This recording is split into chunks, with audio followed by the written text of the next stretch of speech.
Mga kapuso, mahigit sa 20 pesos na minimum rate na taas singil sa tubig ipatutupad sa susunod na buwan sa Mangaldan, Pangasinan. Gihit kasi ng MAWAD na napapanahon na ang taas singil sa tubig dahil din sa pagtaas ng singil sa kuryente at mga produktong petrolyo. Narito ang report ni Jasmine Gabriel Galban. Umaabot sa mahigit 20 cubic meters ang buwan ng konsumo sa tubig ng pamilya Pagaduan mula sa Mangaldan, Pangasinan. Kada buwan, naglalaro sa 250 pesos hanggang 350 pesos ang kanilang bayarin sa tubig. Maaga siya nagbayad ng water bill kaninang umaga sa Mangaldan Water District. Kasunod nito, nag-abiso na rin sa kanya ang MAWAD sa implementasyon ng taas singil simula sa susunod na buwan. Okay lang naman po kung hindi naman mataas.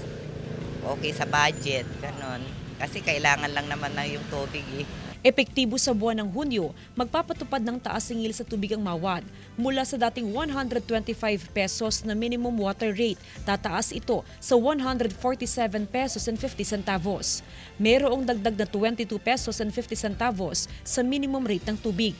Ibig sabihin, kung ang monthly water bill ng isang pamilya ay 10 cubic meters, mula sa dating water bill na 125 pesos ay magiging 147.50 na ito. Idadagdag pa rito ang 2% franchise tax sa monthly water bill. Opo, series po yan ng request, ng dire-diretsyong request from Luwa to MAWAD. And finally, March 2025, na-approve yung water rates increase. Ayon sa pamunuan ng MAWAD, napapanahon na ang taas singil sa tubig. Taong 2013 pa huling nagpatupad ng taas singil sa tubig ang MAWAD.